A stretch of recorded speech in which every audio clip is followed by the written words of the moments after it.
Hi, this is Lindsay. Welcome back to my channel. I have a tutorial and springtime Easter craft to show you. Today I've been working on a banner, a springtime banner for my door. It's a mini banner. You're going to hear my little baby in the background. He's chattering away this morning, happy but just chattering. So anyway, this is the banner that I'm working on. I'm using these chick hearts from Pop Stock Images. The link will be below. And I pretty much, all I did for that was I printed them on glossy paper, like photo paper. And then I used a scallop punch with some coordinating scrapbook paper and glued that on, added a little heart, punched tiny holes, and I threaded this twine, really rustic looking twine through it. And then in between, I used this Tim Holtz bow punch and I used the Tim Holtz Bundled Sage Distress ink throughout to add a little bit of extra color and dimension. So in between where I had them laced together, I wanted to add something that really made the whole thing stand out. So I came up with these little beaded eggs, and I'll show you how I made them and how I attached them. Pretty much I just used beads that were in my stash. Each one is slightly different, but coordinating. So let's get into the tutorial. Well, first let me show you these. Let me show you these beautiful eggs. These are some of the ones that are available. It's a whole sheet. The glossy is reflecting off the camera just a little bit. How cute are they? I love that one. And I love that they're Easter, but they're also springtime, so you don't exactly have to have them up just for Easter. I'm going to be putting these up in my craft room, and if you stay tuned to the end of the video, I'll show you how it looks. Okay, so this one here, this is where we're going to attach that final one in the tutorial here. All I did was knotted the ends so nothing would slip off, but these are on, like you would have to yank on them. That's why I used tiny little holes so that it really held on. Okay, so here's the section we're going to be working on right there. So I took some of this super, super fine beading wire. You could probably use thicker stuff or even string, but this is what I like to use. Let me grab my scissors.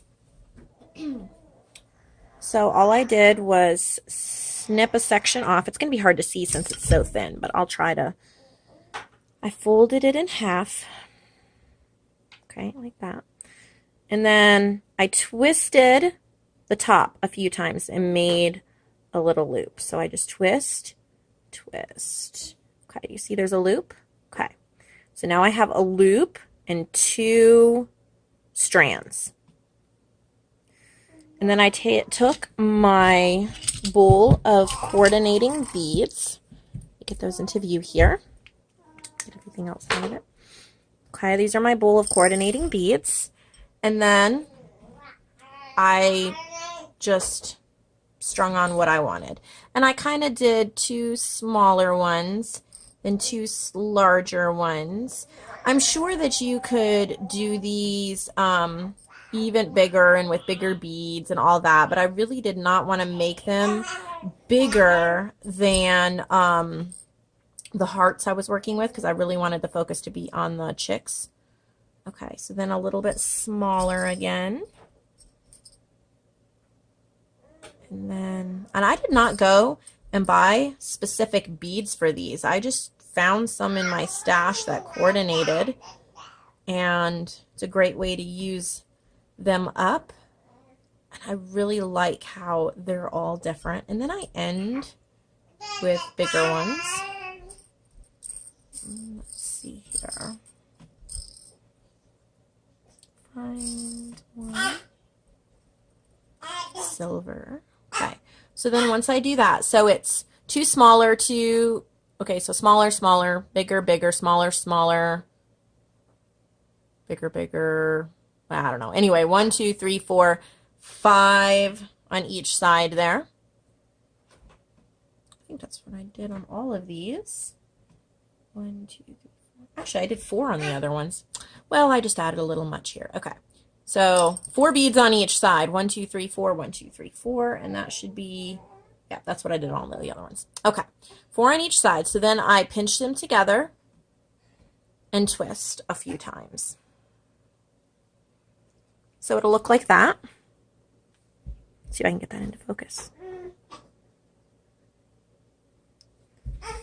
Then I just snipped off below the twist, and then you have the twist sticking out, and I just went ahead and tucked it back down and around so it wasn't showing. Kind of squeeze it. There's your egg. Okay?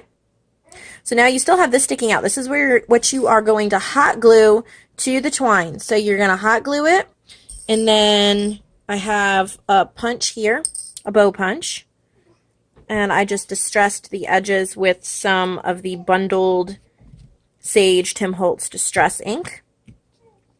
You could use probably any bow punch, bow, you know, it wouldn't even have to be bows, but I really like this Tim Holtz one, so there. And then let me grab my hot glue gun. It's a cordless hot glue gun, but it really doesn't last off the cord, so I have to grab it there. All right, so I put a little bit of glue in the middle, hold it on while I grab the bow and place the bow over it and press down. And the glue can be quite hot and burn your fingers, obviously. So you might want to use some kind of a tool or something metal to press it down so that you don't have to use your fingers. And I pull off any strands of glue that might be sticking out. There. Okay, so then I took a little rhinestone. These are not adhesive rhinestones. Adhesive rhinestones would be much easier, but I am trying to use these up out of my stash, and I liked that they were square because it was just adding another shape in. I had a lot of round going on.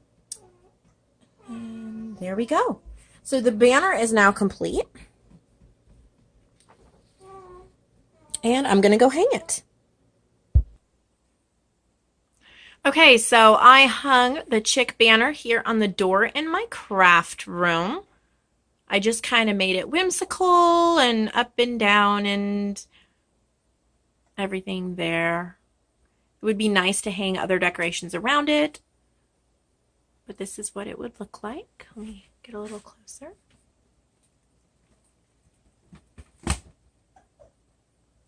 Yep.